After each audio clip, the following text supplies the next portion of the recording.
Hello, investors and traders, and welcome to the weekly market report. I'm Monte, and this is a one-year daily candle chart of the Dow Jones Industrial Average ETF, ticker symbol DIA. Well, this is a crazy week.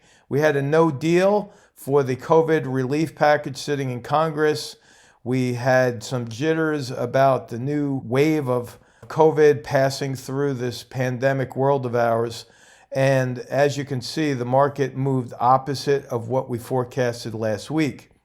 Now, while I am right most of the time, and I'm saying well over 85% of the time, I will be wrong. And I tell everyone that. I don't hide from the truth that we are going to be wrong from time to time. It's not an if, it's a when.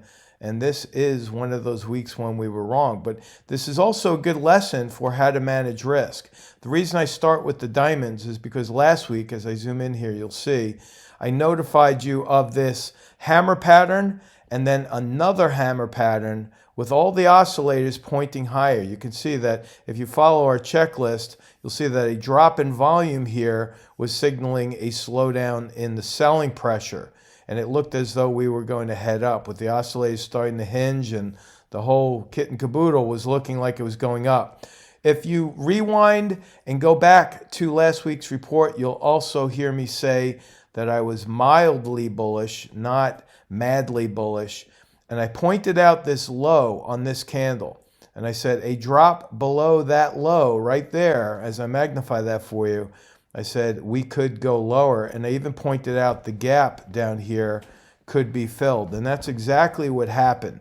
Again, it didn't happen the way I thought it would, but it happened on the way down as that low was broken. That was a key support level, and now we are sitting where we are right now. Now, what does that mean for next week? Well, of course, we can see that there's gaps in the market. There's not just one, but there's two.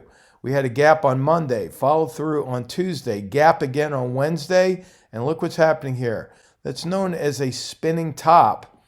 And this candle right here is a doji. That's when the market basically opens where it closes or closes where it opens. And you have no color pretty much in that candle, although they colored it green because there was a slight tick up towards the end of the day. But this is a bullish candle. Now, as I tell you this, I want you also to keep in mind that there's a key support level down here, right around 260. And so today's low came very close to touching that, did not go through it, but it more or less touched it and was starting to see some bouncing. Why do I say that? Because on the close today, and I record this on the 30th of October, on the close, we had a mad rush on the buy side. In fact, if I show you this intraday chart, minute by minute, you'll see the rally that I'm talking about. It actually started right around 245 and continued to build up. And then right in the last hour and even half hour of the market, we saw this major rally. And even in the aftermarkets, we see a little upside activity. Now, just because we saw that bounce towards the end of the day does not mean that we're absolutely going to go higher. So although I do think we're going to go up, at least Monday and Tuesday, to fill this gap, this is the gap that I think we'll fill. I could see that Monday, we could see that Tuesday, but then what happens after Tuesday during election day, I think we're going to stall with the results. And that could very well put some pressure on the markets again. I don't want to get too political in my analysis here, but I think that this will eventually work its way into the courts. We see in the news that different judges are ruling different ways with regard to extensions of the mail-in ballots and the absentee ballots. But I think this is going to drag out, and I don't think investors are going to like that too much. Again, I think early on we'll see that little pop, and then you have to watch out. Now, if we do not go up to fill that gap, then you have to keep a very close eye on this support level, because a breakdown or a breakout below that support level could mean much lower prices, and I'm even saying it could even drop down this far. So I am in the market. I'm not sitting cash, although I'm about 60% cash. I am in the market. I'm positioned and hedged both ways. I have put spreads and call spreads because I'm an option trader, but I do believe that we'll see a little bit of a bounce. Okay, so make sure, manage risk. Now, if we look at the volatility index, I'm going to, again, hop right to it. Again, we did not go down like we thought we would, but we gapped up. we gapped up pretty big on the VIX. Now, as I erase these lines, I'm going to point something out to you that I have mentioned in the past, and that is the gaps on the VIX. Unlike a stock that generally trends, the VIX oscillates. It's an oscillating indicator. Therefore, gaps on the VIX over time fill 100% of the time. And what does that mean? Well, filling means that the stock would have to come back to this price and then the gap would be filled. Now, I have gap trading strategies that I put out there. 80% of the time gaps fill, but after they fill, they generally reverse 80% of the time. So we could see a bounce from here.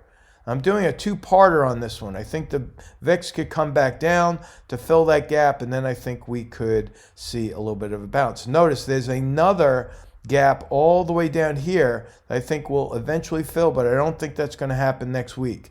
If you take a look, we have a big red candle right here as it's approaching a resistance area up here. So we're kind of caught between resistance and this gap fill support. Notice the oscillators are starting to roll over. The stochastics is almost at a cross sell signal there, and the CCI, even though we had higher highs on the VIX this week, we're seeing lower highs on the CCI towards the end of the week. So I think eventually this will cross, triggering some selling in the VIX, which is inversely related to the S&P. And as the VIX drops, I think we'll see a slight rally in the S&P as well. So let's go right to the spiders. You can see right here, we missed on that. Again, I'm very happy that you're seeing this because I don't want to be one of those infomercial guys that only shows you the winners. I want to show you what to do when things go against you. Again, not if, when. So here we have an oversold S&P, right, with more or less a gap fill to the left. If you see that, as I erase this, you'll see there's a gap fill point right here. Now again, 80% of the time gaps fill, then 80% of the time it reverses after it fills. Now this hammer pattern, let me zoom in just a little bit there. That's a bullish pattern. We're seeing a support level down here. Bullish pattern on that candle, higher volume on that. There was a battle that went on today, and I think we're going to move higher on the S&P.